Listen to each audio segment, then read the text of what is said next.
Greetings and welcome back to another edition, we'll call these editions, of Monday Blue. Monday joining me again from the interdimensional time zone. I'm groggy as hell, forgive me if I sound that way, really out of a rough night. In any event, I wanted to talk to Money about a number of things, but one thing that I absolutely find fascinating is this idea of, why do you want a relationship?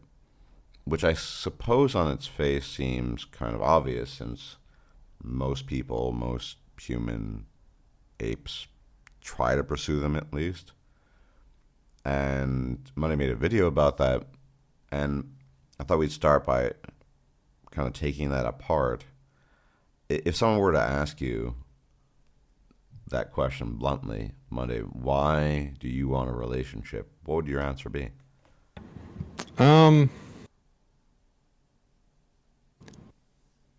One of the easiest answers would be that when I did have that one long-term relationship, when things were going well, it was some of the happiest that I've ever been.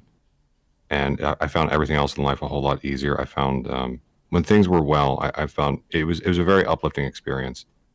I'd like to have again. Um, I I always thought I was going to have a family. It would have been nice to have kids. There's also the issue of growing old alone. I'd rather not do that. Um, Do you have a cat, by the way? yeah, I do have a cat. It's not quite the same as having a person around, though. Hmm. A couple of things there. I mean, I guess there's no particular order, but I always thought you were the guy who just didn't want to have kids. Is that not the case? No, it was the kind of thing. I mean, I would never say I had exactly a burning desire for kids, but it was the kind of thing where I just assumed it would happen. Hmm. Um, and there's been some pleasant experiences I've had with kids before, that individual children that I liked. Kids in general, I can take them or leave them, but there's individual kids I've met that I liked. Hmm. Um, Now, of course, if I had my own, would it turn out the same way? Of course, I can't know that ahead of time. Yeah, and you also mentioned when it was going well, which means, well, sorry, I gotta pick it No, apart, no, man. you're I have to yeah, pick it yeah, you're apart. right. The, I mean, that's the thing I think in general about relationships, and especially when they lie in the past, when we're sort of reflecting, if they haven't been absolutely horrific, we tend to focus on the good aspects. I mean, that's true of basically any experience, I would say. Would you mind going into some of the details of when it didn't go well? What do you think, and what was happening when it didn't go well? When it didn't go well, some of that was. Let me think of how to think for a second here. Some of it was a conflict over religiously. She was Protestant. Religiously, I'm pretty apathetic. I did go to church with her out of respect for her, but that was never enough. Um, my looks was another issue the whole time. That she said she thought I was kind of cute, but couldn't really stay that physically attracted to me. Um, so that was certainly a problem. Now I tried to make things as easy for her as I could, not make much in the way of demands. Um, I mean, there. Don't get me wrong, there were certain things that I definitely wanted, but most of the complaints for the relationship was coming from her end. At least that's my memory of it. If you had her on the call, she'd probably say something different. Uh, but Hmm. the religion issue was a big thing. Honestly, I think the looks issue was probably the biggest one, even if she wouldn't admit to it. Like if I had been quote unquote hot in her eyes, I think a lot of the other stuff wouldn't have been as big a deal. There was also some social problems that we would run into. It was individual issues. Um, if you've ever been around a lot of nerds, like it was that kind of stuff. Um, Sometimes we'd get into detailed arguments about what was said or how things were said, or like you said something this way and it hurt my feelings, that kind of stuff. I understand. So, I imagine though, I think you mentioned at the time you're still pretty overweight, right? Yeah, I was. Yeah, So maybe that was a factor. yeah, almost. Yeah, it would have to be. Yeah, but you're Yeah. probably right. I mean, if you'd been Chad McMonday, um, Right. probably wouldn't have been. I mean, people are As big willing a to deal deal. with stuff, and Yeah. guys too. Although I had a relation, well, pretty much my first quote unquote long term couple of years. And I was very young. I was in my early 20s, and she was overall a pretty abusive person. Oh God. Sorry But to hear that. oh, this is eons ago. This is over 2 decades ago. But I mean, the point is that I was a young man who was a bit horny. Just thought, well, she's great in bed and she cooks, and she had really big knockers. I mean, Hmm. these are not criteria, that I would. I don't really pursue these things, but if I were to, these would not be the same criteria. But at the time, I just thought, I can't let that go. And so you're Right. willing to forgive a lot of stuff if certain For the aspects of knockers. looks, yeah, for Yeah. physical, Yeah. and It's women do the easier to same love a thing. pretty face. Yeah. Yeah, pretty much. But that's the thing. We tend to fixate on those points where things are going well, but that's the problem. They don't always go well, and there are probably a few relationships where it's sort of routinely just this pleasant experience. Uh-huh. But I've not had them. I know a lot more people than myself who've not had them, and this goes all the way up to marriage, basically. Right. And my position is, I get the urge to want a relationship, but maybe after analysis, which I'm not trying to dissuade you, and I hope you Right. find Right. Right. your true love, your princess, and you pop out 7.9 Yeah. kids and all that. But uh, after some analysis, you begin to realize that you're effectively chasing a chimera, or as one of your subs or commenters said, a Bigfoot. Right? I think that's a really great one. It's like, you thought you saw the Bigfoot. I mean, it was Right. up there in the Pacific Northwest, and it's not there. It turned out to be a hoax.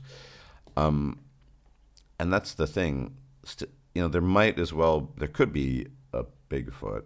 There could be some unicorn or some unicorn hybrid. But statistically, the way distribution curves work, they might as well not exist. Like maybe, let's say for some bizarre reason, you really, really want a woman who's 7'2", right? Well, they exist for sure someplace, but it's going to be really, really hard to find that.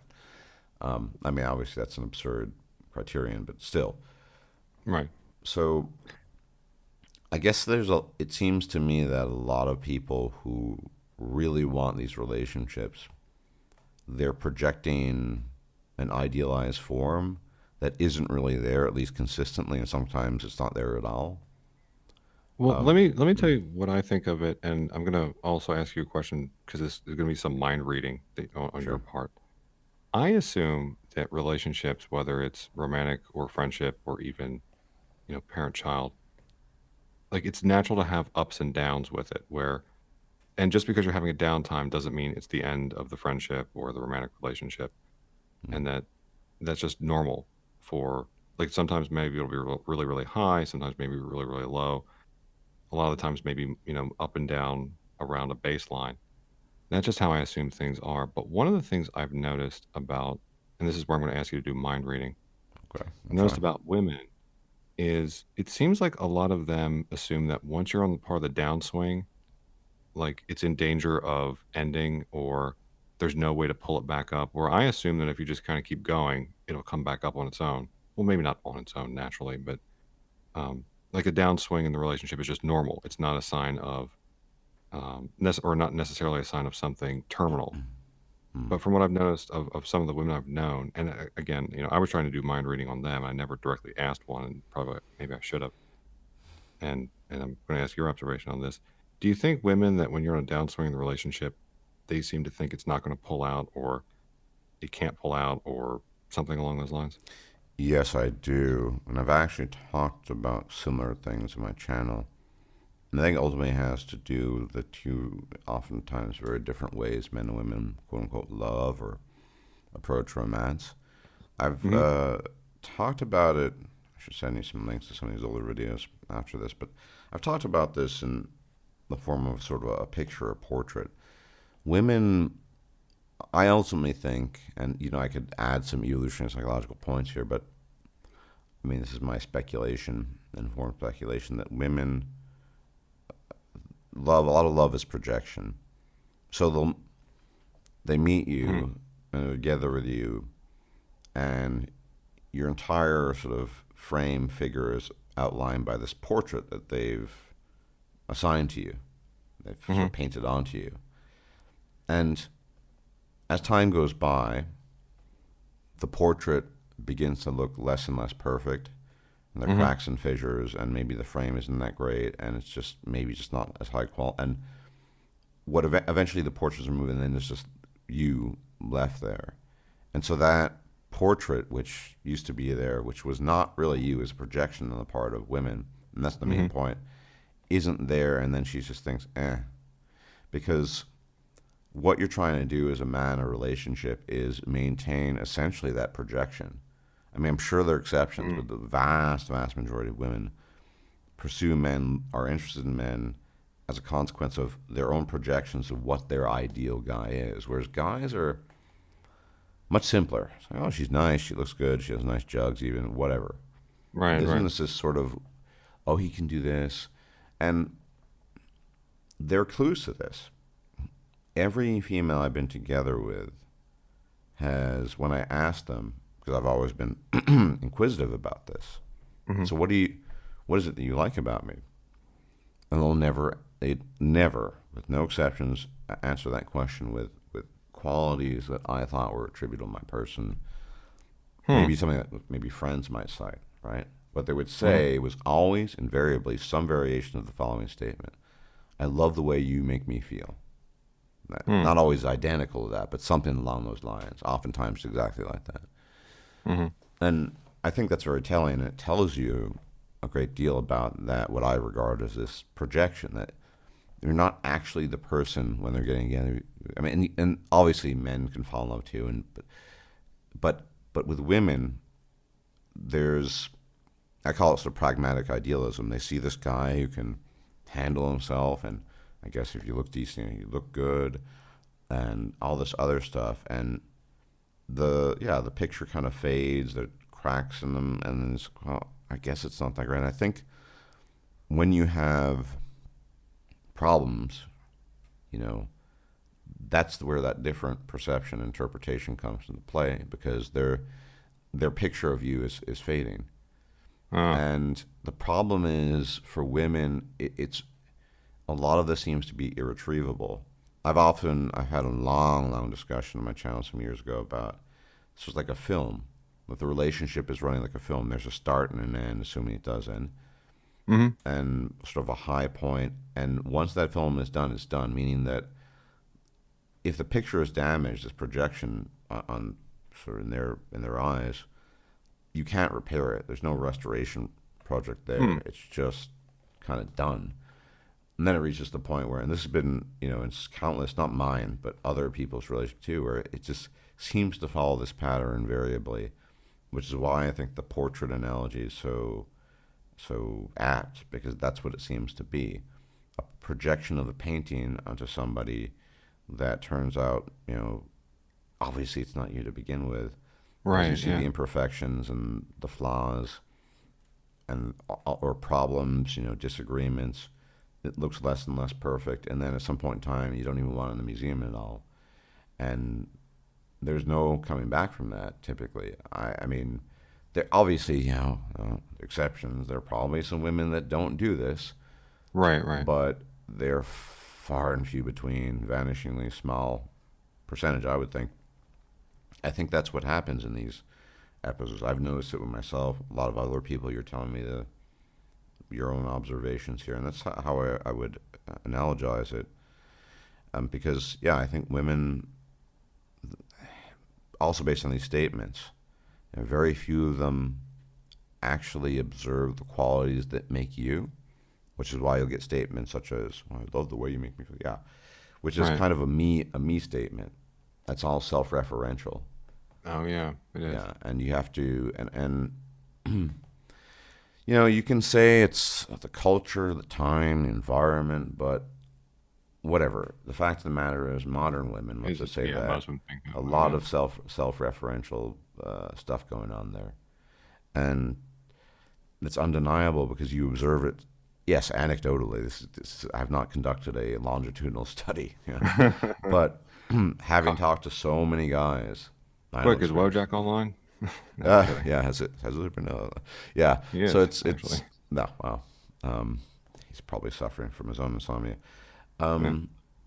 Yeah, so I just think that's a consistent thread there, which is why they just think because you can't restore the painting. And at some point in time, it doesn't even resemble the original portrait, right? Who is this Hmm. guy? And I'm not sure with the one woman that you were together with if that bore any resemblance. I mean, I'm trying to remember. I don't know because I'm thinking about it, and I never asked her directly, like, "What do you like about me?" At Hmm, least I don't remember doing that. There was times that she said specific things. hmm, Like her and I never got bored of each other. We enjoyed spending time with each other. Where, like, if we were the same sex, we would have been friends. So if we were both guys or both girls, we probably would have been good friends. So we enjoy each other at a basic level that way. But yeah, I never directly asked her, "Okay, why do you like me?" You know? hmm. I suppose that's a very direct question. Also, Yeah, because a lot of people can't. A lot of really it is say. abstract or kind of Yeah, nebulous. How do you? I've never really had that issue myself. Somebody asked me bluntly why I'd like them if I didn't want to lie. I could just tell them. But yeah, I think a lot of people, it's just sort of intuition and instinct, right? In the yeah, case of, yeah. Chad McDermott, it's just going to be, you know, it doesn't even matter because if you're quote unquote hot or really good looking and have money to boot, I mean, it's kind of obvious. Right. But specific qualities, I've never encountered a female that really could list any qualities, but it just told me how poorly they knew me or even didn't care to know me on that level. And this seems to be a consistent thread for a lot of guys. And so, yeah. Well, it's funny that you use the painting analogy because I still remember, and I've mentioned this in a few of my videos, way back when I was in high school. It was in a creative writing English class, and the teacher asked the class, what or like what is love? I remember this one girl explaining it as you project an angelic image that the other person falls in love with, and you have to keep that image up, or they'll stop loving you. And at the time, I thought that was a really strange answer, but it really goes well with your painting. That was how she thought about it. Yeah. I mean, women, it's weird because women, it's said in the manosphere, and it's probably accurate, and women come to love pragmatically. There's sort of things they want in a guy, obviously, good looking, provider, worker type. But you still have this image. We can get into some of the male idealism too, but this image that needs to be maintained, and and this is the problem. This, I guess, in the manosphere context of sort of maintaining frame, you have to maintain that frame lest the picture start to fade, Yeah, and that's kind of what I guess Rollo Tomassi talks about, and it's a marriage game. You yeah, gotta maintain game and frame in the marriage itself, which is it seems absurd, but yeah, and it's I think it just has a lot to do with. I mean, again, this has not been studied, but this has been speculation in the manosphere for a long time. The nature of how we evolved, as well, that women seem, for a number of reasons, to be much more capable of cutting ties yep. on the fly and or just sort of leaving things behind and recovering rather quickly compared to It might men. take longer. Yeah. Yeah, I mean, one thing is obvious. You observe they typically have more social circles, more people they can Mm. fall back on. I mean, even if it's not monkey branching per se, but Right, right. friends, some gaggle of harridans that they can eat Baskin Robbins with or whatever, to sort of soak their tears in the fat and sugar. And also, I mean, this is, again, not been studied, but you can just look at DNA results of reproductive rates of men compared to women, and women are more successful. A very common practice in the past, again, attested by genetic studies, historical genetic studies. Some tribe, some group of people that come in, I won't use the K word, they'll eliminate all the men Right. and And the boys, and they take over the women. And when this happens enough over millennia, continual millennia, you're going to get adaptive behaviors that become encoded in the female sex.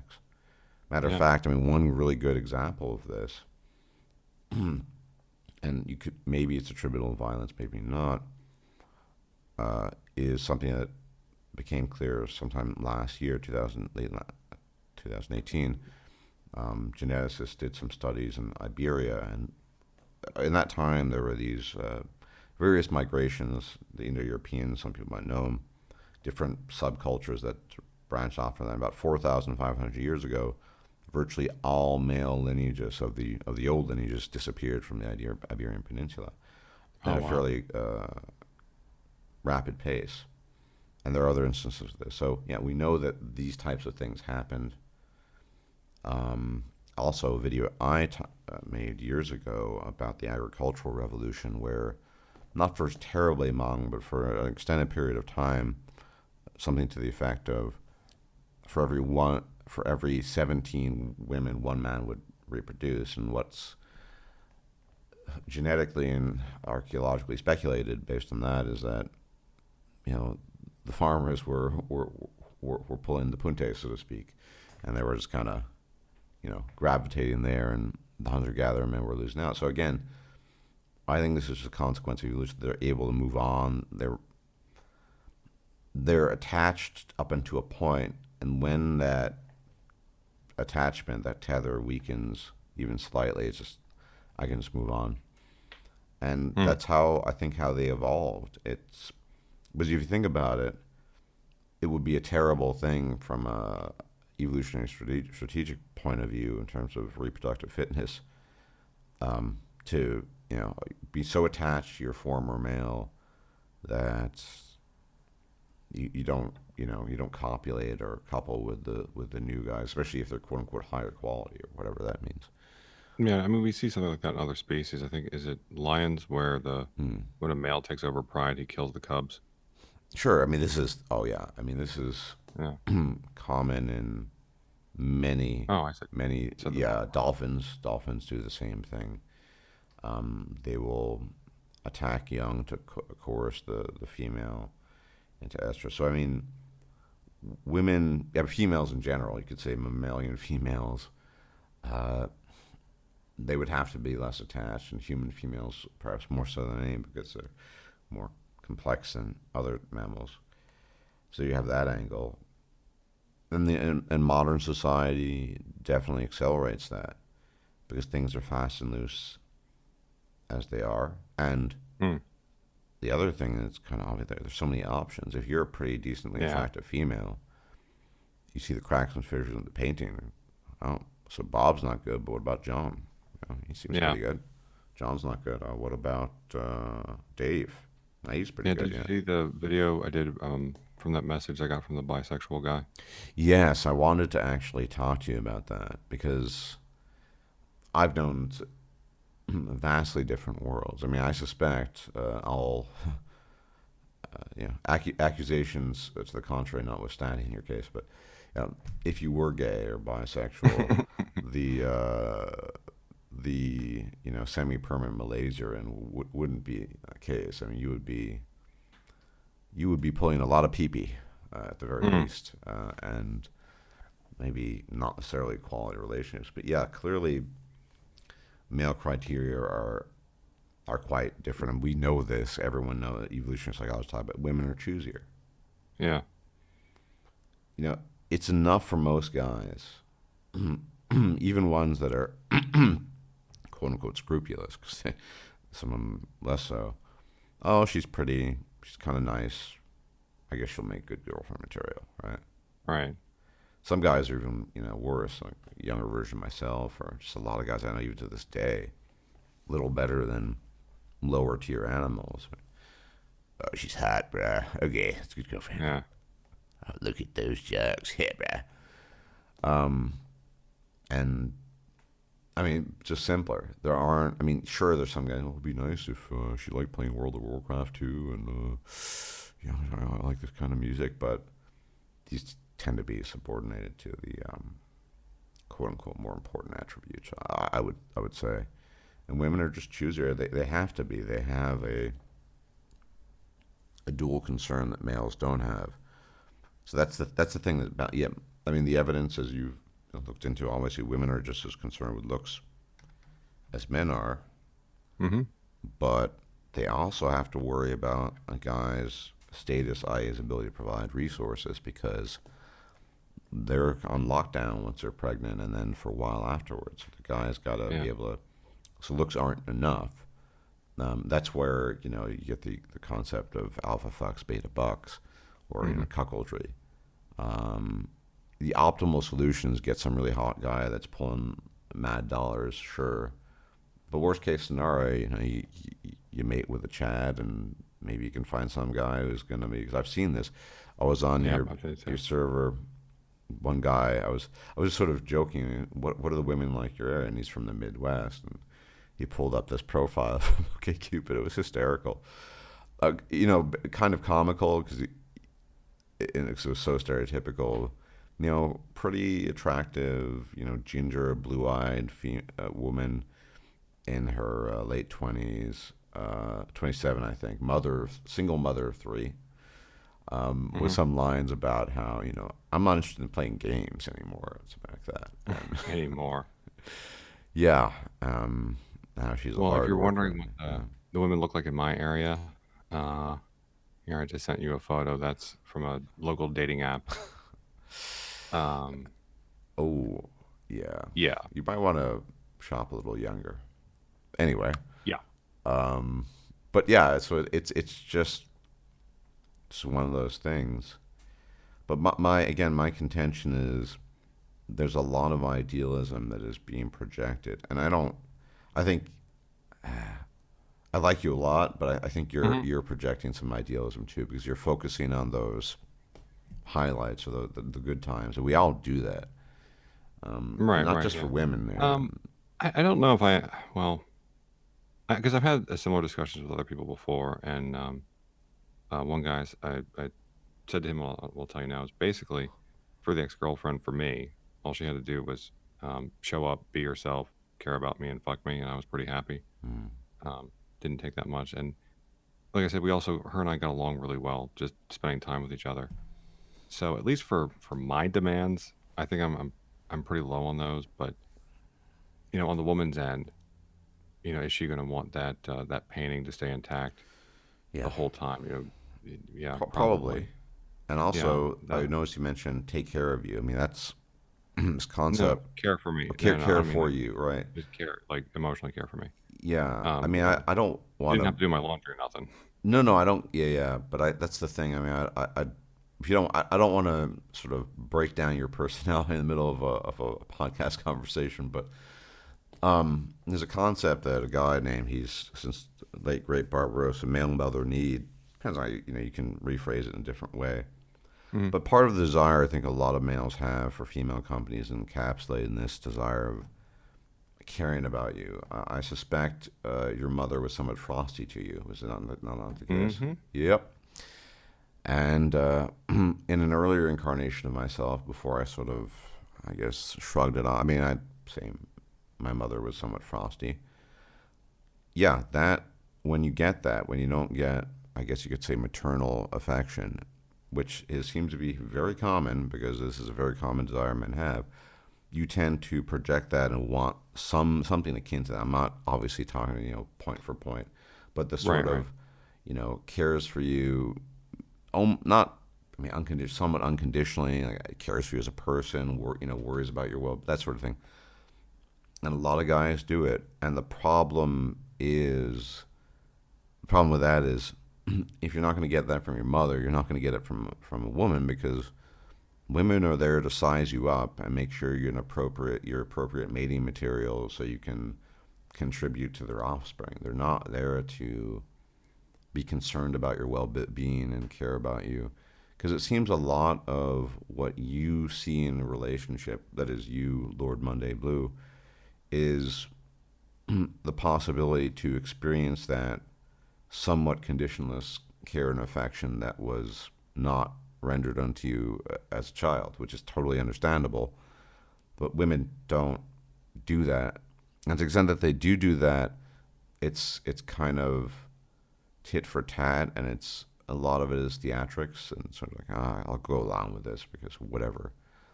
I'd imagine if you were Chad McDermott, then That might be maybe different. not just different, but they might go along. They still think it would be odd, but they'd be willing to overlook things. In fact, matter of fact, I know you're not a gamer, but there's a guy named It's Gundam, does kind of gaming videos. He's a bit of a gossip monger. He's a funny guy. Anyway, he put out a video about some Tinder experiments. I think it was in the UK of guys with writing the most horrific things. Some of them stating quite these are the experiments. They didn't actually exist, but they're total Chad picture model-esque, right? With statements such as, I'm a fully fledged a white soup cream expert. I, in air quotes, not me. These people, they like children in that sense, if you know what I mean. Oh, So, yeah. And the women are like, I really appreciate your honesty. Glad you got over that. Can we meet up? Sort of thing. Oh, I saw that. Yeah. Yeah. And Yeah, I know what you're talking about. So there are women, assume they're willing to overlook all those things. But even so, I think that sort of skewed form of motherly love that a lot of men, when I was much younger, I saw that too. Retrospectively, I didn't really think about it that way, but I realized you want to be able to sort of lay your head down and say, everything will be okay when you had a hard day at work or a stressful day. And that women are not there to do that. They're there to size you up and take you apart to make sure that you're one, suitable mating material, and two, you can provide for the offspring. I mean, that's what ball busting is all about. That's what nagging is about. All these things. It is, you're not going to find that which was denied to you as a child in a woman.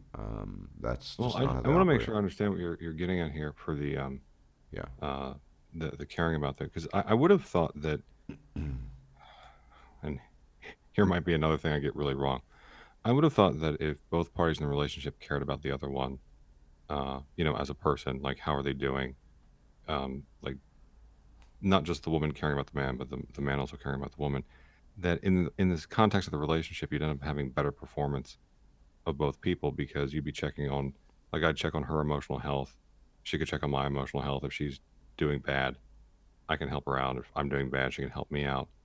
And then as a team, you'd work better together. But you mentioned the nagging thing. And yeah, I've seen a lot of girlfriends and wives do that with guys where instead of being supportive, they nag until they get what they want. It's effective I would think that strategy. that would actually give it would have worse results than what's that old saying about you catch more flies with honey than with vinegar? Well, in theory, but here's the thing. When you see a mass representation of some type of behavior in a population, in this case a female population, it means it was adaptive, which means it was effective in previous generations for a very long time. We have to assume that because the vast majority of women nag. The vast majority. They're probably exceptions, neuroatypical, whatever. Right, They yeah. do that, which means it was really useful in most contexts, and so that seems to it. Well, I agree with you. Honey, vinegar, sure, but it just belies the alternative. And yeah, these stories. I mean, there's I think a channel called Independent Man. He had these kind of comical. He's reading off these stories about marriages and these guys coming home from working 12, 15 hours a day, and she's just busting his balls when he comes back. When at the very least, he just wanted to be left alone. right? Right. And again, this just speaks to the idea that quote unquote romantic partnerships are not about, making sure, as they actually manifest themselves in the world, one person, one party is doing okay. And this doesn't have, I mean, in fact, if you have emotional problems, you're struggling, that's a warning sign to her for her to bail. Hmm. Depending on the circumstances, how far in you are, because that's showing weakness. Women absolutely hate. Well, hate is a. I wouldn't. I mean, they don't go around saying I hate, but it's a turnoff when you have a bad day or a couple bad weeks. That's it. Oh, he's not really coping well. Maybe he's not man enough. That's the thing. They're always trying to size you up in that regard. So, Yeah, but I mean, every man's going to have flaws and every man's going to have weaknesses. sure. And this is one of the things that's bothered me for a long time. Since I first noticed it probably around middle school. It seemed like women don't want human beings as their partner. They want something more like Superman, which goes back to the painting analogy that you used. Yes, that's right. Now you're getting Yeah. it. That's right. So it's a Right, but that's portrait. completely unrealistic. Well, it's unrealistic, yes, but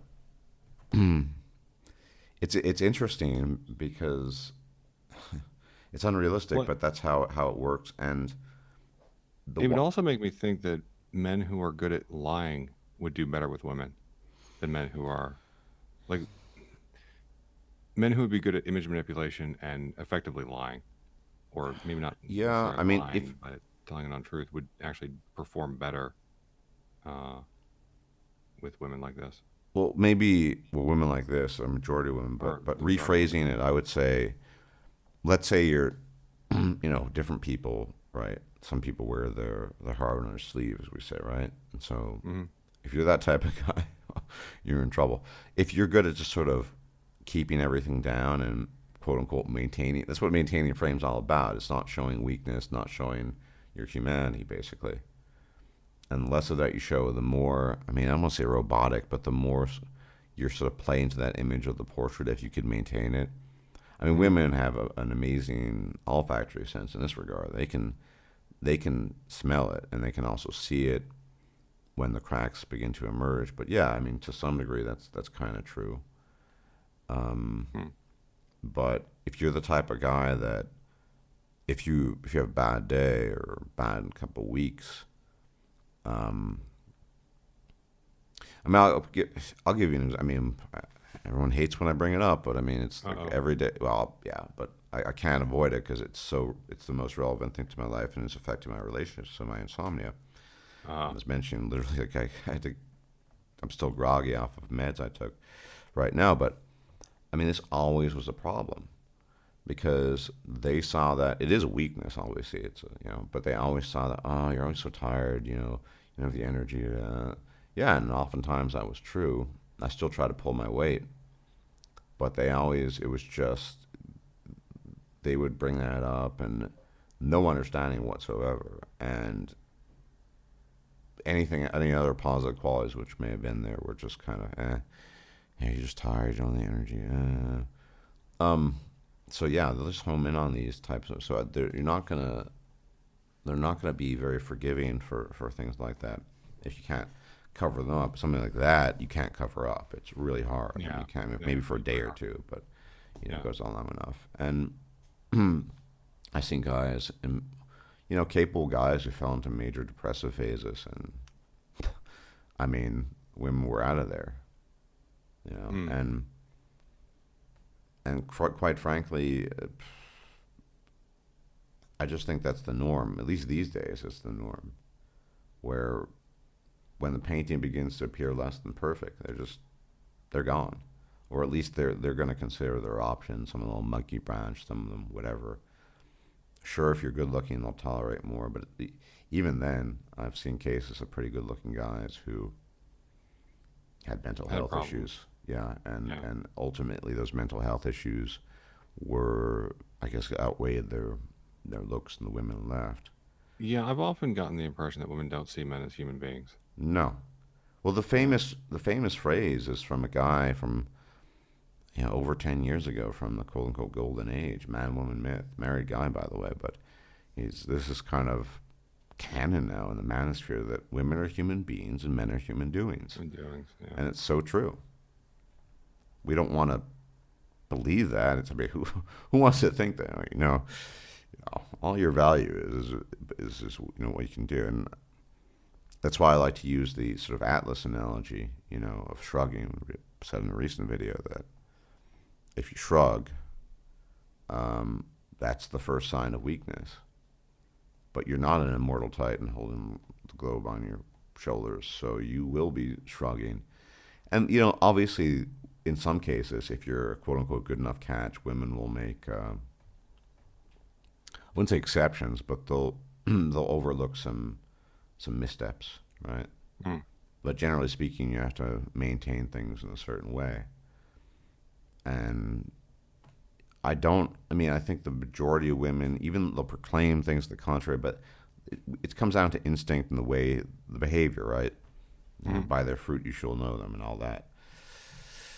They do not look at us as human beings. The question is, what can you do for them? I mean, I suppose you could really break it down that all human beings are like that, but they don't think, oh, he's a nice guy. But they really want, you're there to perform and function. If you don't perform and function, that's it. I remember having a conversation years ago when I was in my 20s with a woman. She was older. I don't remember if she was in her 30s or 40s. But she said something to me very, very odd, and I just want to bring it up. I don't really have any... I don't know that I have any real wisdom to it besides that I was shocked when she said that she didn't realize that men had feelings until she was in college. Somehow she missed the fact that half of the species had emotions. I don't know how you missed that. Yeah, but it kind of goes to the whole they don't see us as human beings thing. Yeah, because it makes sense. Because you go back to evolutionary history, and obviously, I mean, what are the most important criteria for the mating ritual back then? A strong, capable guy who got the job done, protect the tribe, protect the offspring. Obviously, good looking. Throw that in. Where do emotions come in there? Where does humanity? It doesn't. And even if men operated according to the same criteria, women in their intrasexual friendships and relationships, I mean, all they do is share emotions, and they're getting all of that. Men don't really have that avenue, even though men are. No, we don't. Arguably, I mean, certainly more romantic. They're the ones who engage more in romantic projection in the sense of some kind, idealized female. But, or woman, I think female is a banned word on YouTube. I'm not sure. Whatever. I have no idea these days. Yeah, I've had to appeal almost every video uploaded for monetization. Yes. Welcome to our world. Yes. But in any event, it makes sense. And why would that even be of value? Value in it's, if anything, it's this amazing freebie if you're fortunate enough to get it. But I don't think the majority of women do that, with a few exceptions. Male relatives, brothers, sons, sure, because there's that blood bond, right? Right. But a partner is really ultimately utility, a guy who gets the job done. He looks good enough that you actually want to copulate with him, and he can provide for the offspring. And then after that, he's got to do the same thing continuously for as long as possible. And when nagging is part of that, in the sense that it's kind of reinforcing the performance. Oh, you just worked 15 hours a day. You want to rest? No, you gotta also perform here. So I'm gonna nag you, and if you don't react well to that, then there might be problems. That sort of thing. Right. So, I mean, all this points to, when I think about all these things, which obviously are not well studied in proper studies. We all have to admit that, but just seems so obvious if you observe the mass of anecdotal data. It seems to me that so much of the desire for a relationship is predicated in some men, many men, on an ideal that simply doesn't exist, or at least exists to the point where it's actually attainable. And I don't mean this in any critical way whatsoever, because I'd been there back in the day, and I think a lot of guys are, where you have this frosty sort of distance relationship with the mother, and that just transfers into something where you want that sense of concern for your well-being in the woman that you're dating or that you're going to partner up with. But that's just, you're not going to find that, because that's not what women want in a partner. And she might sort of baby you, no pun intended, for a while, but that's not really not the thing that they're really Well, I'm not really after. looking for someone to baby me. Just care about me as a human being. Well, that's, yeah, but Recognize that I have isn't my that own what a mother feelings and does? She cares. Ideally, she cares about you as a human being, because you're her son, and yeah, you screw up. Maybe you're not attractive. Maybe all these. It doesn't matter. You're her son, right? well, I mean, I care about my friends as human beings, but I don't baby them. Well, I mean, maybe I chose the wrong words. I apologize. I don't mean baby is, yeah. I'm really tired, so No, that's I'll use fine. that as an excuse. But being very forgiving and, yeah, well, treating them as human beings. But what you mean by treating them as human beings is accepting their flaws and Right, realize that they have weaknesses, and sometimes they right. falter and they fall, and that's kind of what mothers are supposed to do, right? Sort of. Like, yeah, you're not perfect, but you're the son, so it's okay. And I just, I think that's, it's absent. I just don't, I don't. It just doesn't. Why would it doesn't even make sense from even an evolutionary perspective? Why would women value men's humanity over their utility and the practical things that they can do? And you see this manifest in society. Men are as relevant as can be until up to the point where they're not doing something that's relevant, and then they can just disappear and become homeless even. So, I mean, look at, and this is reflected, it was shot through society, disparate spending on various illnesses, even if there's relative parity. I think prostate and breast cancers are usually a typical one-sided, some others too. And I think Yeah, that, well, I'm thinking. hmm, I'm trying to think about a good answer to your question about why would they care. Um, and let me start from the male end of things. okay. Like, let's say that you and I are part of an army that's sieging a city. Mm-hmm. Now, as the soldiers charge forward, if one of them falls down, you could say, "Well, why would I care about him?" and just keep going. Or you could grab your friend and pull him back up. So the whole army ends up performing better if you work, together as a team. I would think the same thing, something similar would be true with male female relationships. I mean, obviously, you're not going to siege a city with, your wife at your side. At least I would think you wouldn't. But Right. I would think that something similar would be true here as well. Well, on the point of besieging a city, or I I mean, mean, metaphorical yeah, sense. yeah, yeah, yeah, or, well, you have to, a couple of points here. In former times, men and women were very separated. Men, I mean, apart from the copulation and, I guess, marriage, they spend a lot of time with other males, and women with other women, and the kinds of cooperative strategies that males employ with each other to get things done.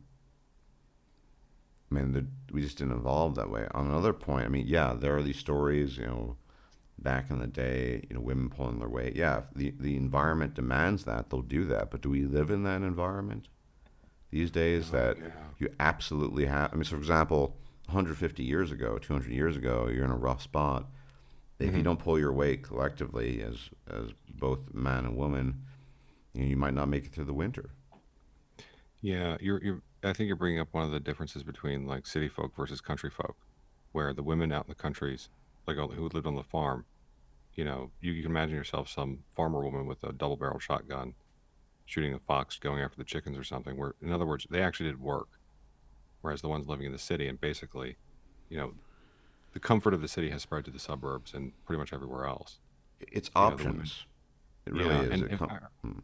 Camille Paglia did a speech where she said when women were I think it was, I don't know if it was feminism or women's suffrage, but some of the first states that like rejected feminism were the ones that were more rural because the women were already basically, if not treated equally, they were treated very differently than the women who were in the cities. Like the women who were in the cities were more into feminism than uh, than the ones that lived in the more rural. areas with the farms and everything else. And I'm also thinking about the difference in how women were treated, like in Sparta versus Athens, Hmm. where in Sparta they actually had formal training. I think they received warrior training as well. Um, I might be getting that one wrong. Well, this just speaks to dependencies. I mean, years ago I did a review of divorce rates in China and how they were skyrocketing in urban centers, but in the rural areas not so much. I mean, women, and that's why I always give it. It's not advice, but people ask me, so starters, what do you think? Where's the best option if I want to start a family? I say, well, I know of these instances. One guy I always bring up that he left California, he went to the Philippines, to some small Hmm. city, large town. Woman was economically dependent on him. She Hmm. popped some kids out. The rest is history. He's quote unquote doing well. Right. Um, and when you have these types of dependencies, yeah, the women are quote unquote more loyal. They're more willing to. They're just. I mean, it sounds callous, but this phrase, women are as loyal as their options, right? As their options, yeah. Yeah, I've heard that. that's right. And in terms of principles, um, I think that's much more of a male thing. This idea that on principle, I'm your friend, so I'm going to stick with you regardless. Hmm. Um, that women are much more pragmatic in that regard.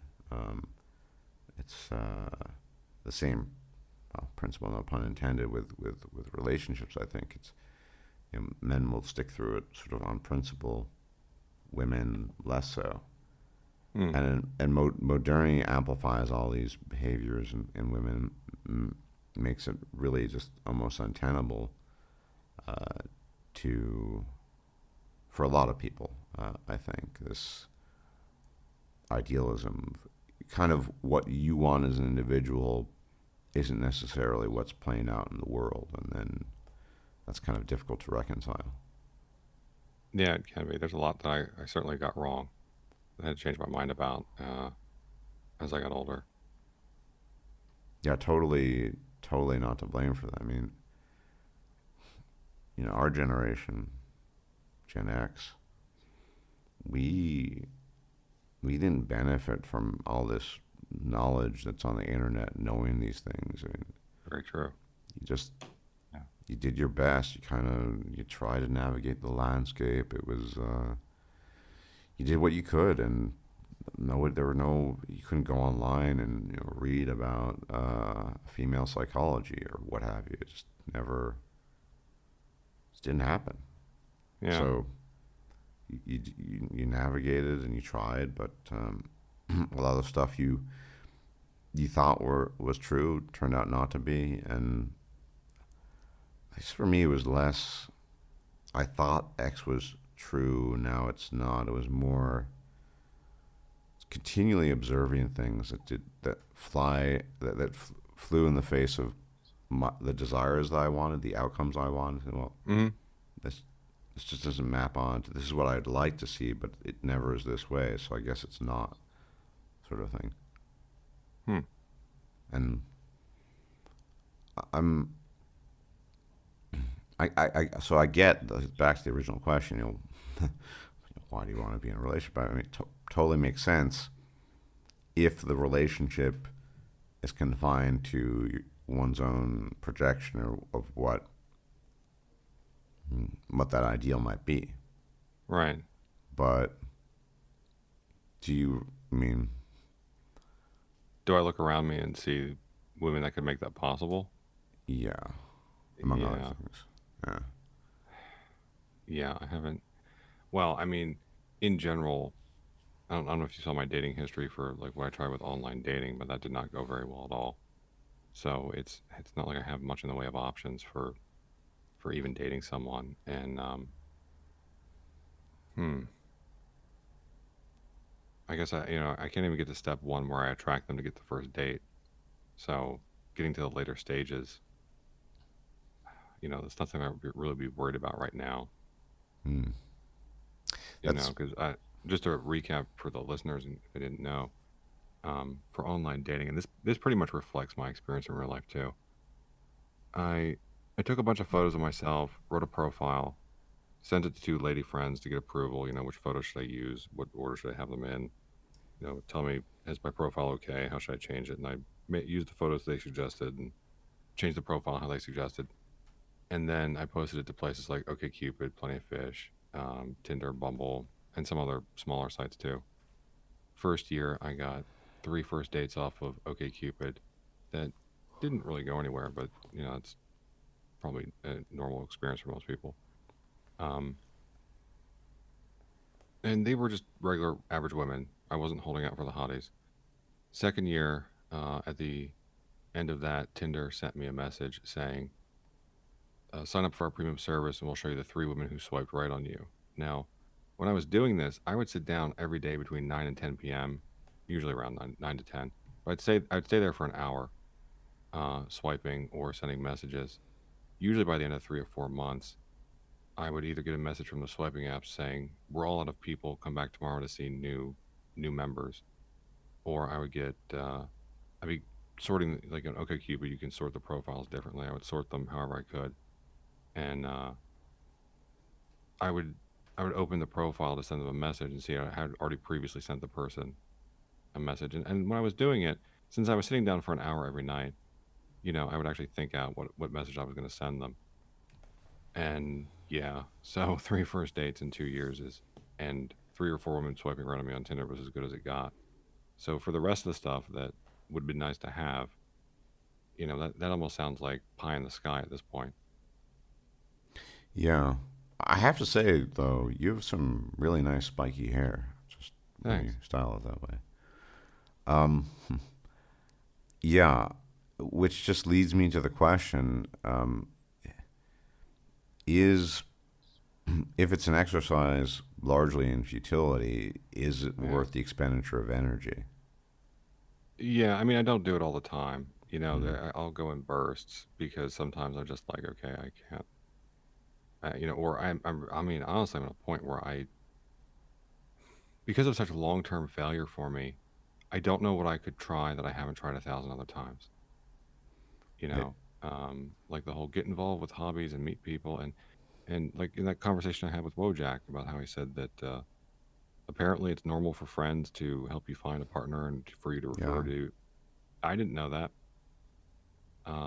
because I can think of at the most a handful of times people pointed out, hey, that girl over there is single, but it wasn't like, hey, she's single and I think she matches well with you. It was, hey, that person over there has boobs and she doesn't have a man. That's all it really was. It wasn't. It, it wasn't like, hey, both you guys like. I don't know. You both like Star Trek or something. I mean, it wasn't even at Well, that level. apropos, so you mentioning this, you know who Sam Harris is, right? Yeah. He, a couple of weeks ago, he had his wife on for the podcast because his wife wrote a book on consciousness.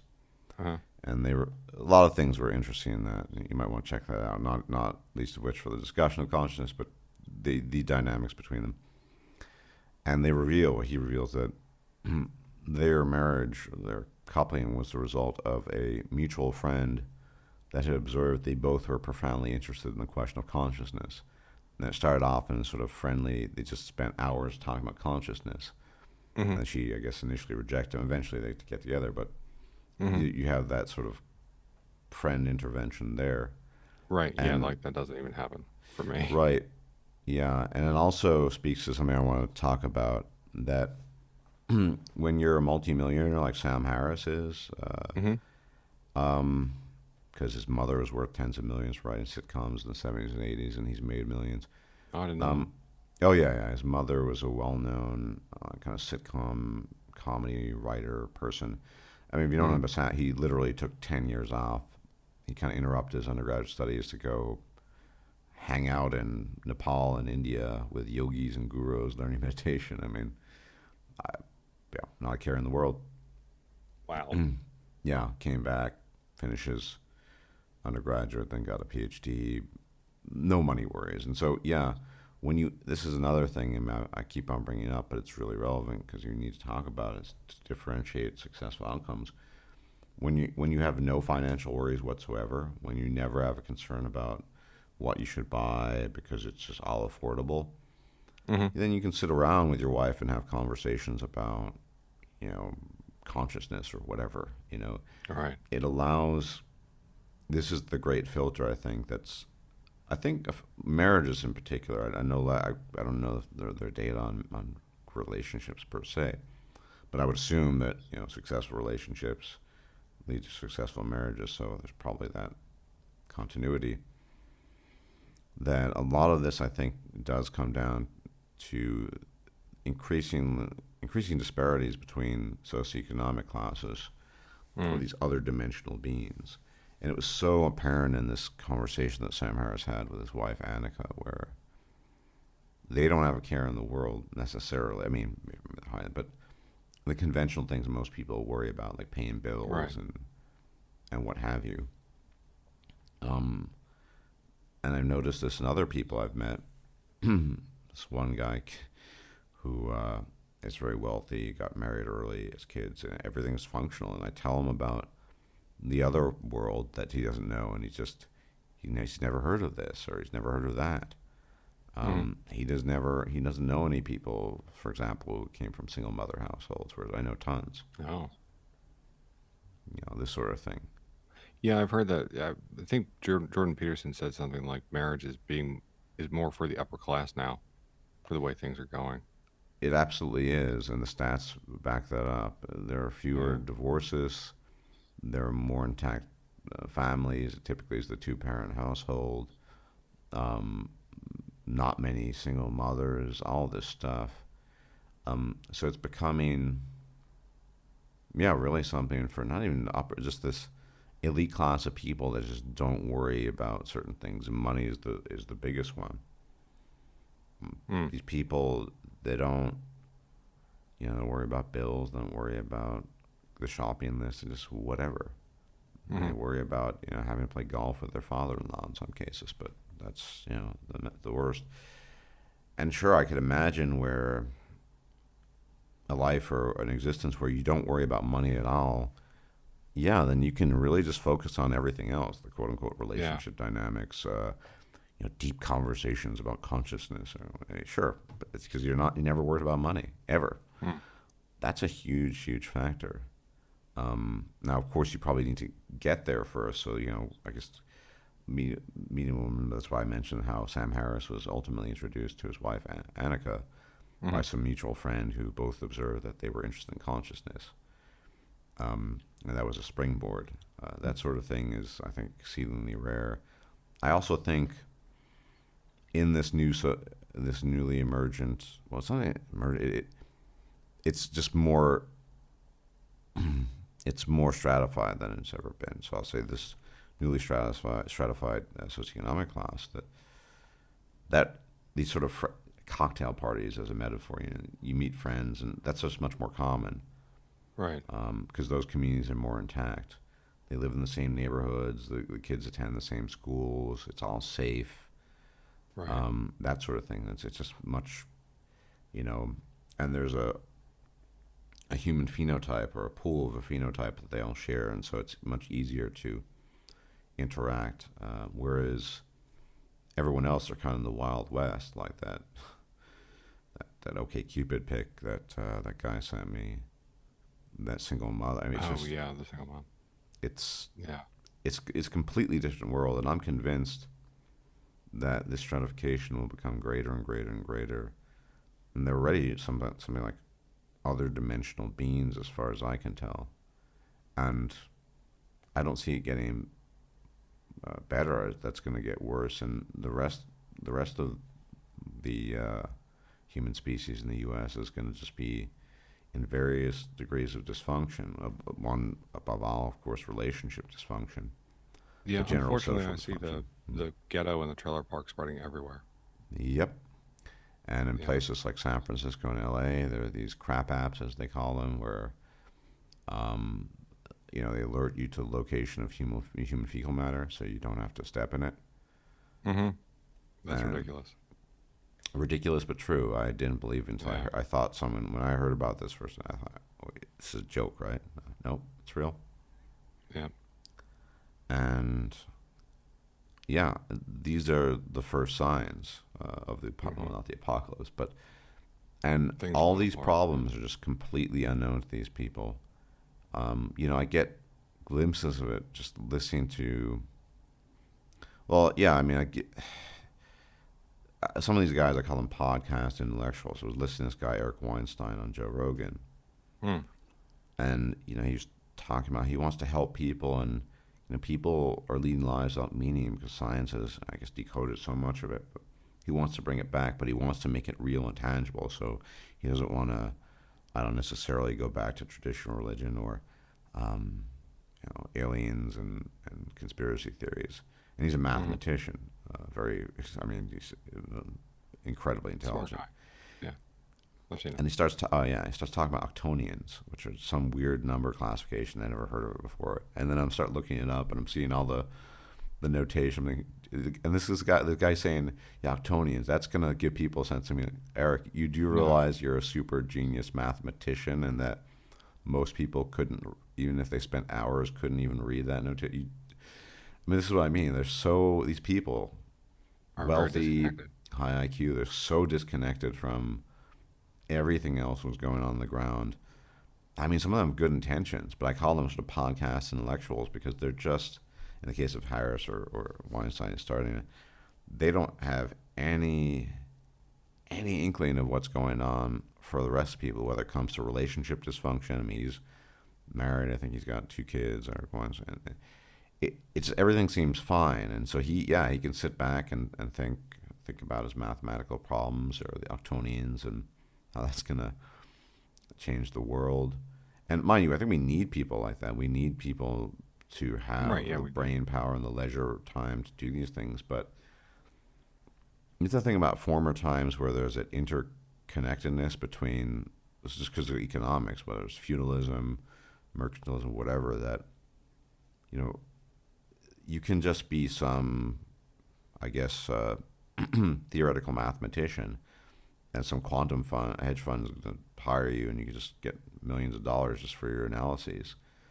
And it's totally unconnected to You everyone else. you, Yeah. you brought up something that I talked about in a recent video, and it's something I've been thinking a lot more. And actually, what's her name? What's his name? Tucker on Fox. Yeah. He's sort of hinted at this. Is that if you think of libertarianism as being socially liberal but fiscally conservative, Yeah. a party that would be the opposite of that, where it's socially conservative but fiscally liberal. And when I say socially conservative, I don't mean like banning gay marriage or something like that. Mm. I mean like putting forth policies like affordable family formation and not being all, free markets above everything else. Mm. You know, um, Closed borders and fair trade instead of free trade would be probably more logically internally consistent and probably sell better to the voting masses. And that's something I've been thinking about a lot more because there was a Twitter thread I featured that talked about that kind of thing. Mm. Go ahead. Yeah, no, and he brought this up with Ben Shapiro a couple of months ago. I was talking to him. I mean, this is the some people call it the GDP fallacy. Ben Shapiro, Well, yeah, I hear what you're saying, Tucker, but GDP is about Yeah. 7.9%. I don't see the problem. GDP is great and doing great.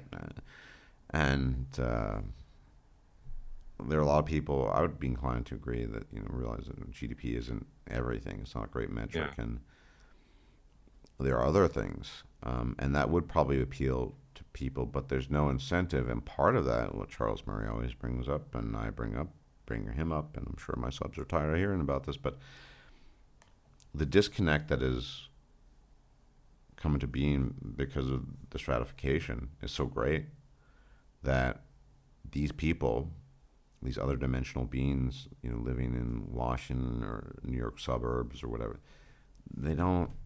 Why would they want that? They're doing fine. And if you're Hmm. doing fine and you're living in gated communities and you don't see any of this, you never hear it. Hmm.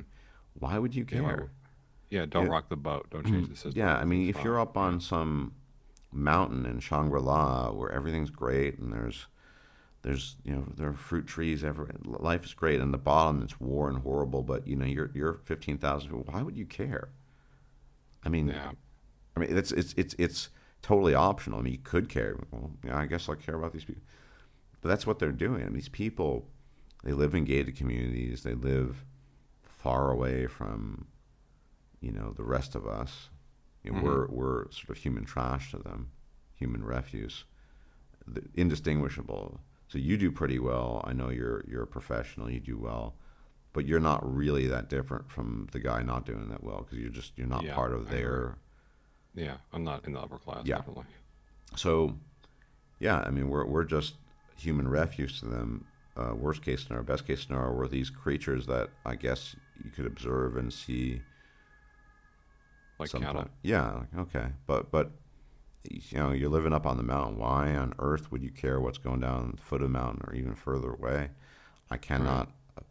I can understand why don't they don't care and why they're not incentivized. And this is people talk about, particularly the Democrats. The Democrats are well, the Republicans are lip service, but the Democrats don't even. I mean, they a lot of them. Clintons are probably the best example, but they're so far removed from everything that's happening on the ground. And how can they understand that? They don't live that. I mean, even at the level of the judiciary and punitives. I mean, you mentioned this in some of your videos, but Hmm. getting lighter sentences, Yeah. even in some cases for manslaughter. I heard where some Yeah, they girl. understand the system better. They can game it better. They know the ins and outs of it a whole lot better. Whereas someone, especially if they were born in poverty, they're not going to know how to deal with No, but whether that it's status gives them, even that just that gives them freebies. yeah, I heard a story yeah. of a girl who committed involuntary manslaughter because she was, I guess, distracted on her mobile phone, whatever, and she regretted it, but she got off really really light. I mean, Hmm. female women tend to get lesser sentences Yeah, anyway, they do. but Yeah.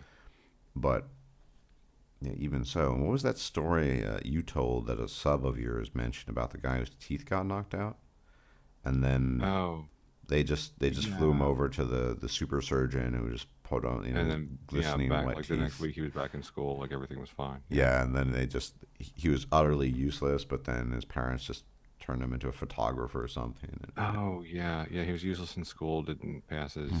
test, but his parents were really wealthy, and then turned him into a photographer for models. Yeah, No. I mean these yeah. things, and I want to point. I'm not somebody on the left. I don't begrudge these people their wealth or whatever. I'm just observing things, and I think this is one of the main point, probably the main point why people don't understand the political divide between, say, in Washington and on the ground.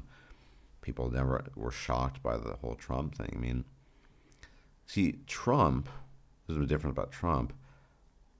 I'm not going to say he was a self-made man. No, he wasn't. But he Right. had to deal with people like construction Yeah. workers and people on the ground. He knew, he grew up in Queens. He knew that stuff. So even though he's technically part of that class, he didn't exist in a bubble. So you could say he was an interdimensional traveler, right? Not rather than other. He would flit back and forth between the Right. dimensions, and so he knew how to tap into that. Even let's assume he doesn't really give a damn about these people. I don't think he does. I think he's a kind of an egomaniac ultimately, but Hmm.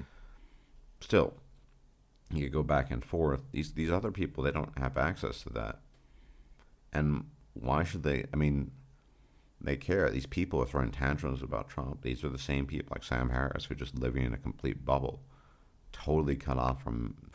I mean, they have their own reality, but our reality, the reality of worrying about money, or in your case, not your quest to just even find a relationship or whatever. Even get a first date. Yeah. Yeah, I mean, it's no, it makes sense when the quote unquote elites of these people are just so far removed from Disconnected. everything.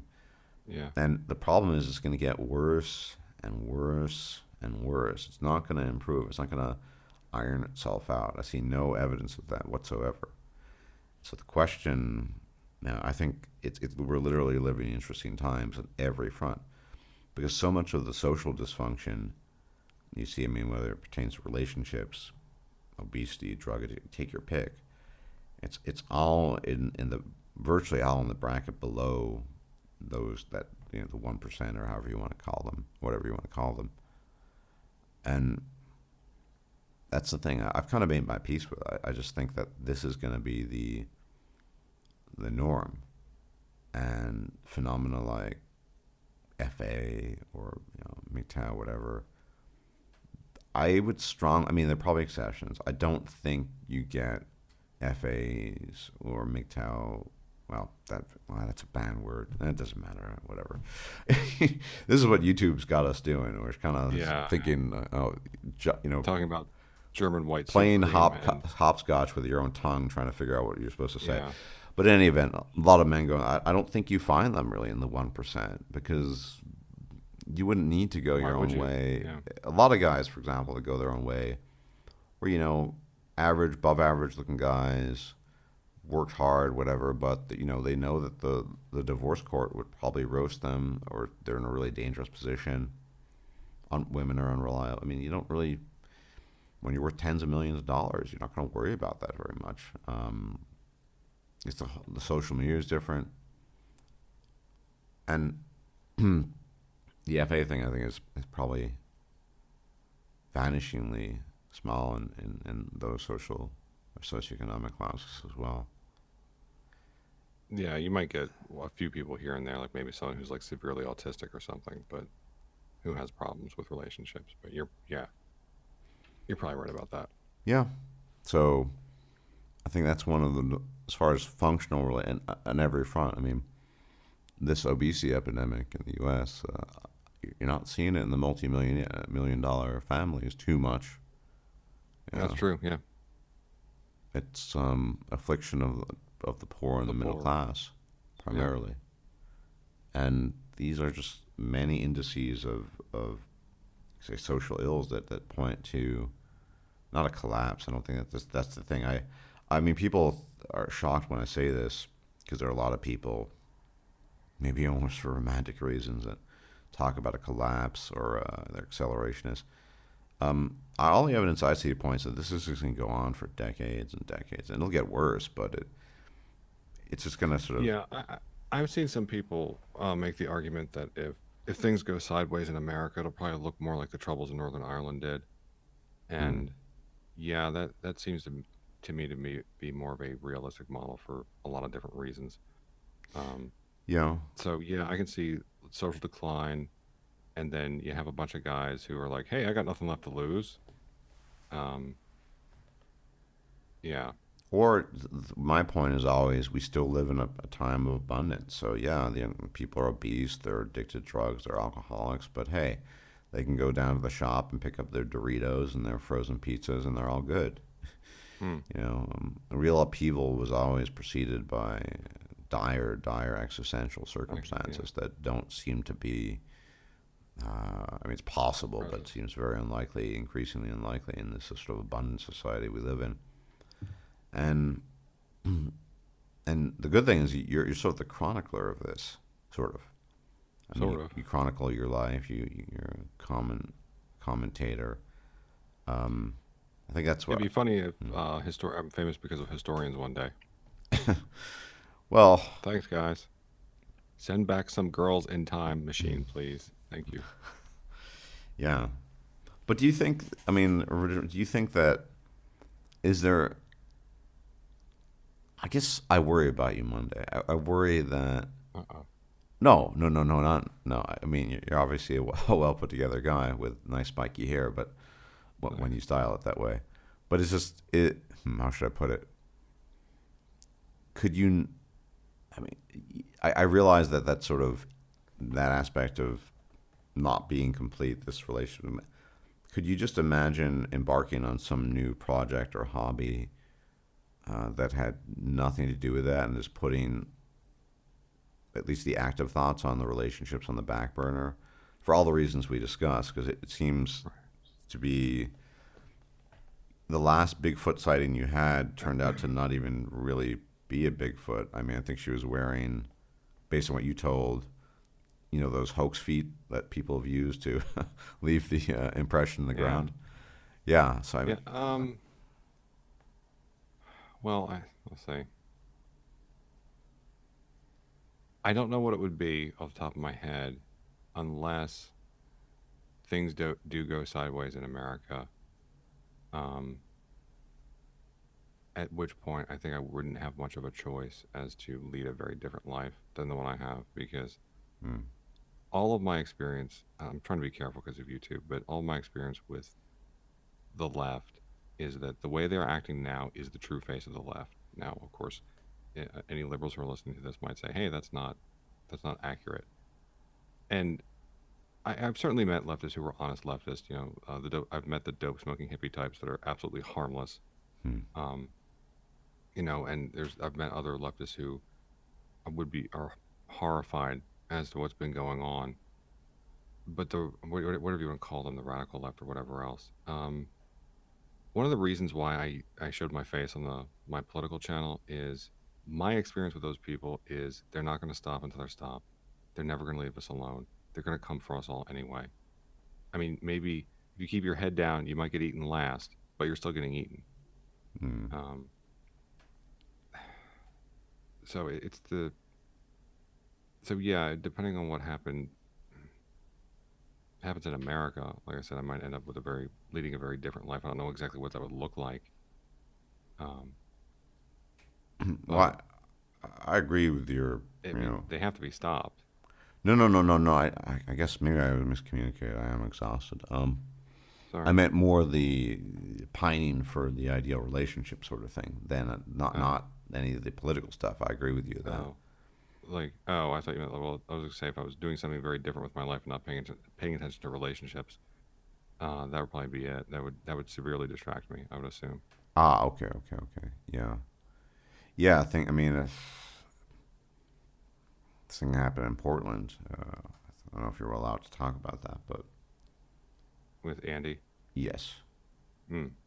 Yeah, there was Brett Weinstein. I think that's how you yes. say his name. He was interviewing. I don't know if it was him or no, it was another guy he was interviewing. I can't remember the guy's name. He was another journalist, and he said that apparently there's been a lot of pressure on. I think it was on the mayor and on the city council to basically allow that kind of stuff to go on in their streets. And Brett started talking about like the breakdown of the rule of law, and yeah, that's exactly what it looks like. That's exactly what it is. Hmm. We have the breakdown of rule. I mean, that's you have the breakdown of rule of law. That, things get real ugly real fast. I mean, basically you have like if you ever seen the America's inner cities where the police don't like to go, Hmm. that's what it's going to look like. You know, I mean, maybe not everywhere, but too many places. Those spots exist in Europe too, by the way. Well, Oh, they do really? now. No. Okay. Yeah, yeah, Yeah. sure. I mean, there was places in Baltimore City I drove by that looked like ruins. And you want to stay out of there. Maybe you drive down one street and you're like, okay, time to turn around. Bye. Um, because you can tell something's wrong, even if nothing bad is happening. You can just look around and say, okay, something's really wrong with this place. Um, Yeah, yeah, yeah. So, mm, yeah. I guess. I mean, that's one thing where I'm maybe detached because I haven't lived in the U.S. in a long time, and but I imagine if I were dealing with I would be much more exasperated. I mean, in an online context, I am pretty exasperated by the things going on politically. But I guess I could say I have the luxury at the moment of looking from afar. mm, And I mean, obviously, there are various Discord interactions where I get a big whiff of that sort of stuff on the left, and also the counter stuff from the mm. right.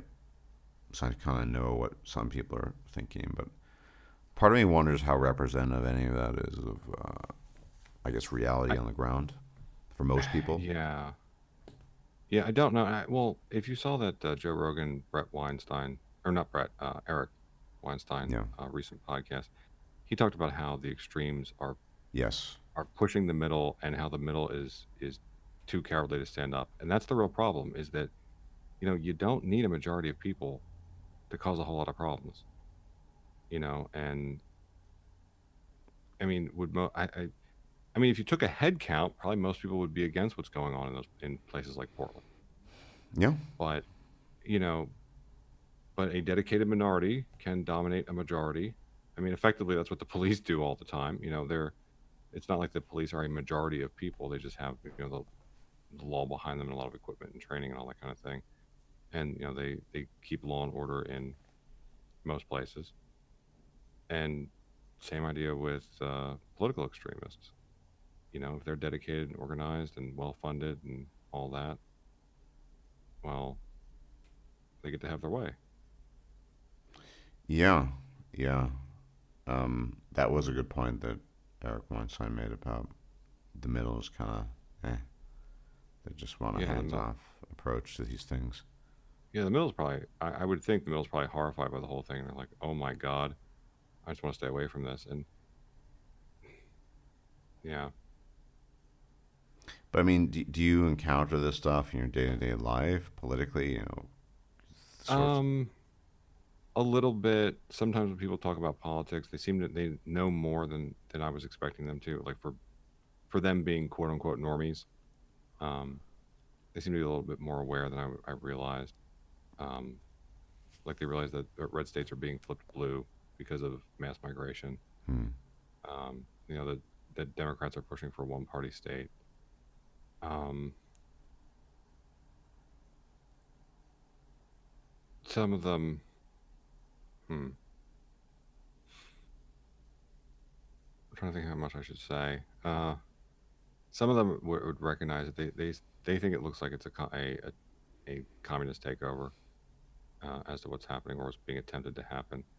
Um, I don't know if that's exactly technically correct for what it is, but they notice that things are shifting a lot. Yeah. Interesting. Again, I'm Yeah, so far removed from this.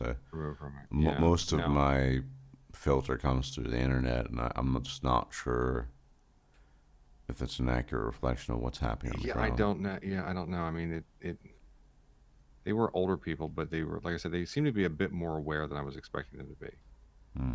as to stuff that's going on. Now, if you ask them about Andy in Portland, they probably wouldn't know about that. They wouldn't know that specifically, but they seem to get the general theme of what's Yeah. going on.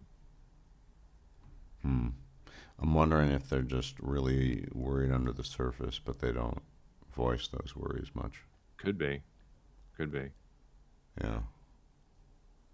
And then there's the generational thing, which I was covering the Yeah, other day. I mean, if you're a boomer, you're not really going to care. I guess Gen X, well, it's weird that, this latest sort of Gen X are the primary producers of the Zoomers, who are this sort of weird new generation. The ones who talk about, what's the term, being triggered or whatever, that sort of thing. yeah. Yeah. I'm not, yeah, that's, I guess, the thing that interests me most. What is it actually like in most normal people's heads, and what do you think's going on? Because on the internet, everything's hyperbole anyway. Yeah, I don't know. And one of the things I noticed about normal people is they seem to stay away from any. I think one of the reasons why a lot of normal people always talk about like beer, sports ball, sex is because any other topics, someone's going to get triggered, you know, and they stick to mundane topics Yeah. to keep the Wow. conversation pleasant. But what are they really thinking is a very good question. Don't talk about politics at the table. That used to be an injunction. Yeah, So, right. Yeah, or religion, or or religion, yeah. yeah, Yeah, I have no idea, and I think I'm biased because so much of my filter comes through the internet. But I guess you have the advantage of kind of being living the ground, but also keeping your ear to the internet. So it's yeah, yeah. And after we're done recording, I'll tell you something else that um, when we're done that I thought was interesting, but I don't know if I wanted to be. I don't know if I wanted to be on a recorded call sure, on no, YouTube. totally, yeah. Yeah. I mean, do you? I do because I know it's late there, and I'm feeling like utter fecal matter myself. Mm. Do you think that realization that which seems to be backed up, at least anecdotally, by the evidence that women don't view you as a human being does anything to attenuate your desire for relationship with women. Well, like I said, I've kind of always noticed it from coming from a lot of women. It's always horrified me and made me think, I don't know if I can. Well, I don't. Would I even be able to have a relationship? I mean, for me, that breaks the question down to a lower level of, is what I would even want remotely possible? Yeah. Well, I would ask the same I question, mean, by the way. yeah, yeah, because it seems like no matter how low I set the bar, human beings always want to find a way to crawl under that bar. Um, What is it? Are you a sorcerer and you just don't know it? yeah, yeah, I'm a wizard, Yeah. Well, with spiky hair like that. a mage, yeah, yeah, a mage or a witch, yeah. Yeah, it's I have a black cat that follows me around, for God's sake. So, yeah, you're absolutely right. Yeah. yeah, That she's my maybe familiar. yes, yes. Maybe she's involved in some of the hocus pocus. I mean, I Yeah, think and that for she followed me home. She chose me. yeah. Oh, okay. So I guess you picked her up from the pound. Then. No, actually, what happened was I was staying with my cousin for a couple of weeks while I was looking to buy a house out here because he lived in the same city Hmm. I was moving to, and she started sleeping in bed with me. And in the morning at breakfast, she started drinking what was left of the milk out of my cereal bowl. Hmm. And he said, "Well, instead of you being alone, at the time he had two dogs and two cats. He said, why don't you take that one since she likes you so much?" I was Hmm. like, "Okay." Wow, that's So a nice yeah, story. yeah, One form of successful relationship, at least. yep, with a woman, yep. Yeah. Well, you know, I think that's the starting point for a lot of myself, probably included. I mean, I don't, I've, you know, you can just say, well, it's only your own experience, but it seems so universal that women don't view men as human beings, and so it seems it's not worth the effort. I think a lot of guys in the sort of going their own way sector see it the same way. That why bother in that if that's the case? Um, if it's just a simulation, why bother? And Yeah, if it's just a simulation, why bother? Is a very good way of putting it. and that's why I worry a lot about these guys in FA because I'm just concerned about men in general. But Well, I would be concerned about them getting taken advantage of because, human people that are predatory, men or women, one of the things that they'll do is they'll target people who are isolated. hmm, And a lot of the FA guys are relatively isolated. yes, They don't have like a big network of friends. They don't have reliable or family or good experiences. or experiences. Yeah, to not know what warning signs to look for. That's why in some of my videos I talk about things I picked up on, um, about what kind of warning signs people give ahead of time. Like if they lie for no reason, or um, like that woman I knew who had an internship at a hospital and her locker was broken into the first day and she left. She was like, "Okay, I'm done. Bye." Because dysfunctional institutions, like dysfunctional people, usually warn you up front. Hmm. Um, you Yeah, I know, mean it's yeah. I even I mean the vibe I recently was the doctor's appointment, and I just gotten horrible vibes from it, and I just said I'm not going to go back here. yeah, There's another one that in the same field that seems much more personable, and so things like that yeah, can be good signs. yeah. One of the problems too with the FA guys is even if they meet someone and they get that vibe, they might want to they might ignore it because they're thinking, well, this is the only chance that's come along in the last 5 years. Yep. Well, that's my Yeah, concern for them too. yeah, That I hate to use the term thirst, but yeah, yeah, when you're so or thirsty, desperation, you'll or drink just salt water, right? But salt water will poison you. yeah, or it might be desperation, or it might be from lack of experience. Them saying, well, am I really being too choosy? Am I really being too picky? Um, and overlook obvious signs that something's really weird. Yeah, that's a concern I have too, especially since the numbers seem increasingly so Bad. large Yeah, of men being affected by this. I mean, I think compared to men, that the number of women being affected is vanishingly small. Yeah.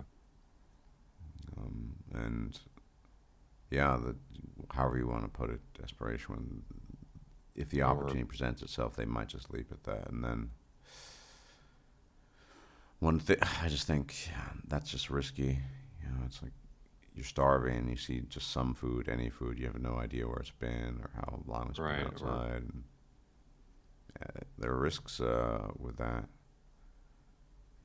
And yeah, I don't. That's why it seems though that no matter how much information you put out, dissuading these men from this line of thought seems very difficult. Because they're so hyper focused on relationships, right? Right.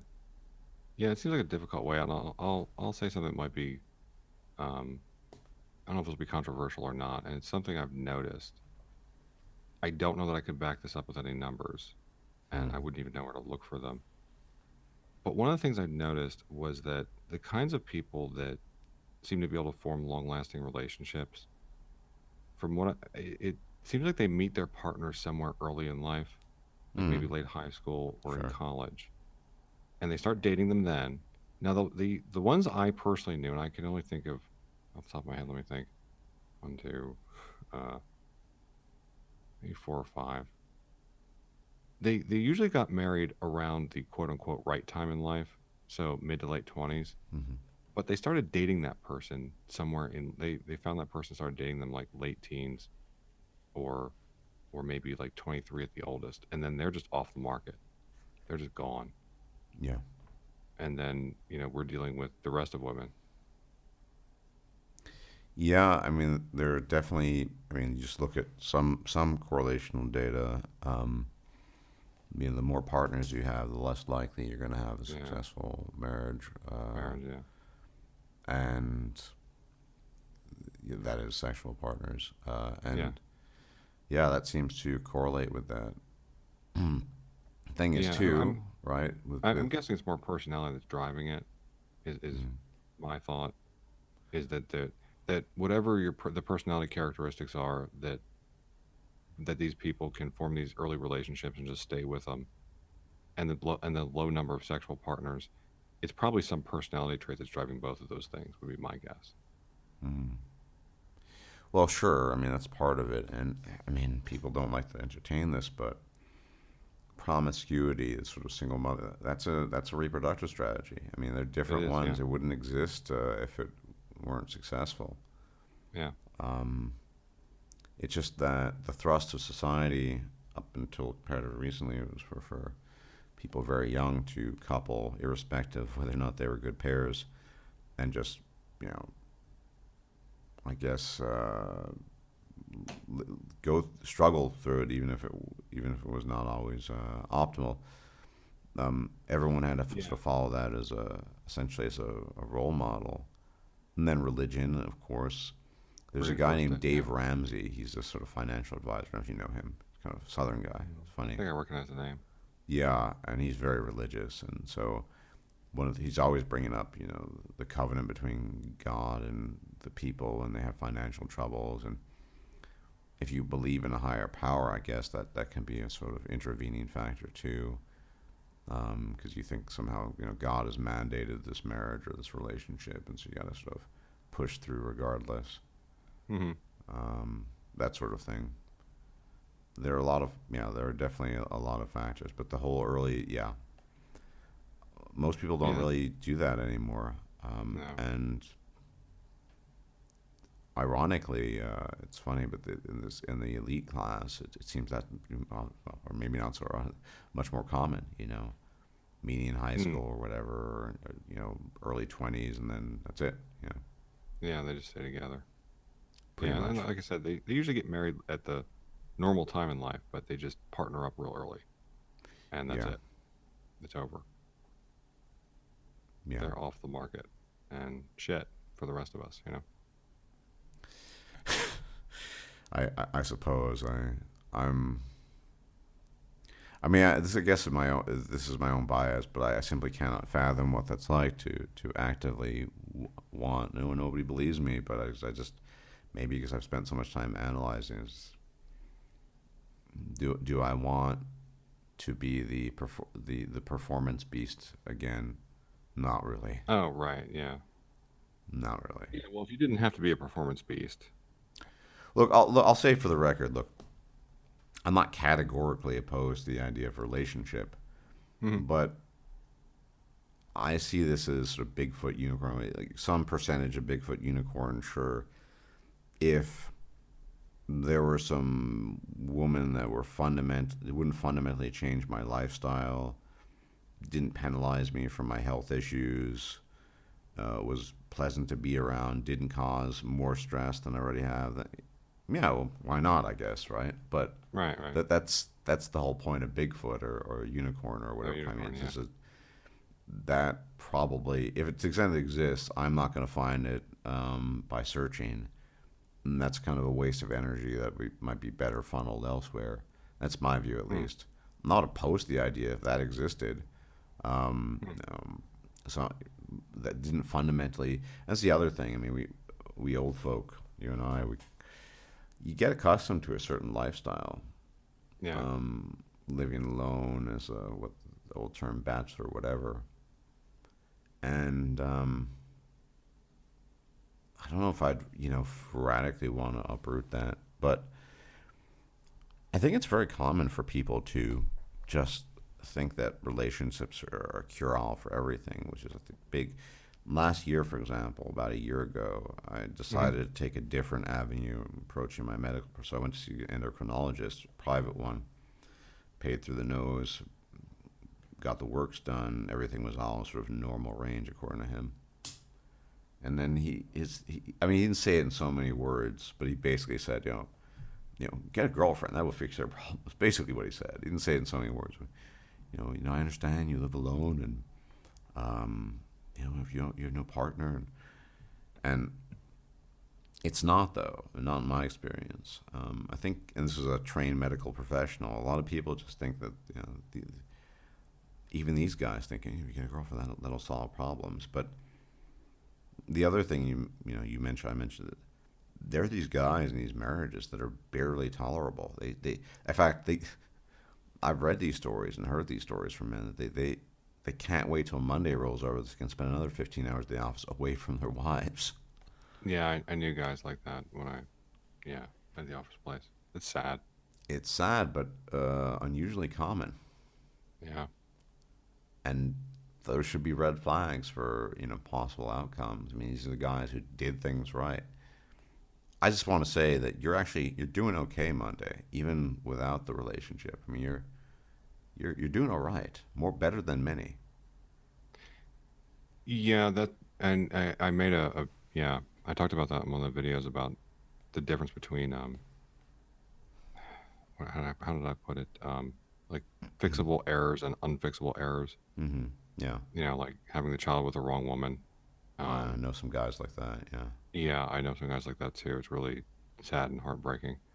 Um, I know there was a girl I really liked back in high school that back then I wanted to date her, but in retrospect, I'm glad I didn't because she was just playing games. And when I found out about her later life, how it unfolded, it was just a train wreck.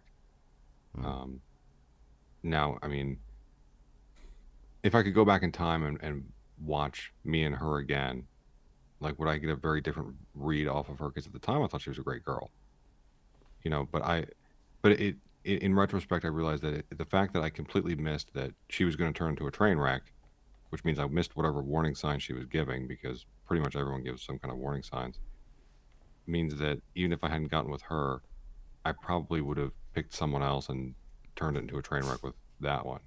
I would have been vulnerable, in other words, to, um, Yeah.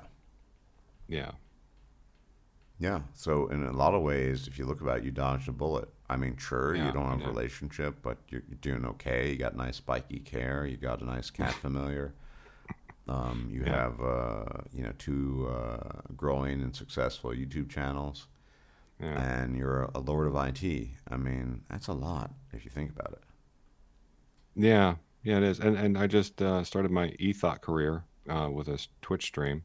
Oh, So there's that too. oh, Yeah. I had no idea. What's that about? Buy my bathwater. Yeah. I will have much more to say about that in a forthcoming video. I plan on offering a very, I think, detailed analysis of that entire phenomena, but I prefer not to address it here. But yes, yeah, Twitch. Yeah, that is amazing to me. Yeah, actually, the first stream I did was just one of the things that's kind of turned into a weird hobby is making title cards for videos. I don't know if you've noticed that on my Yes, I channel. have. All based off of White Wolf games, seemingly. That's the recent ones. Yeah, I've got a couple more to go through before I'm done because I like the old World of Darkness. Yeah. And I was doing the book covers for them as title cards for my videos. And I've got a whole series for. Do you remember the Ultima games like Quest of the Avatar? Yes, I do. Yeah. Yeah, I've got Ultimas 4 through 9 Mm. ready. I've got Space Quest 1, 4, and 5. What else do I have? I've one for Neverwinter Nights. Oh. Yeah. Oh my gosh. It's a weird. Oh, Wasteland. Got a couple for Wasteland. Final Fantasy. Got some for them. Um, got Blade Runner. Got Cyberpunk 2020. What else? I Yeah. all this It's a weird screams to hobby. me, It's a weird Monday, is that you hobby. got to become a gamer again. I Go mean, ahead. next year is going to be Vampire Bloodlines 2 is coming out, Cyberpunk Oh, yeah. 2077. Yeah. It just seems, I know you're no longer, or to the extent you ever I'm not a were. big gamer, but I plan on playing Cyberpunk 2077 and Oh, nice. Vampire Bloodlines. Yeah, yeah. My only concern is if they're first person, I get motion sick real bad from first person I games. see. Yeah. Unless I can, if I can adjust the field of view like over 100, 110, 120, I can be okay. Especially if, okay, like, did you ever play Deus Ex Human Revolution? Yes. Okay. If I Great jacked, game. yeah, very good game. If I turned up the field of view as far as I could and then just walked everywhere, didn't let my character run, I didn't have problems with, what do you call it, motion sickness. But if he started running everywhere, then I had problems like the head bob, between the head bob and the motion. It doesn't take very long for me to get motion sick. Now, games like BioShock, I can only play them for like 15 minutes before I start feeling sick. Yeah, Um, I can tolerate it, but yeah, it seems like third person's kind of Third going person, the way yeah, of like the dinosaurs. Yeah. Yeah, like Skyrim, I could play in third person fine, but first person, no, sorry, Interesting. puking. Huh. Yeah, it's always been like that for me. That's one of the things about video games, and probably one of the reasons why over time I started playing less video games is because a lot of them went first person. Yeah. First person shooters became very, very, very, very popular. This, I mean, unironically, this could be a major concern voiced in the gaming community because I have a friend that I don't know if it's the same thing, but plays a certain game and feels kind of something similar.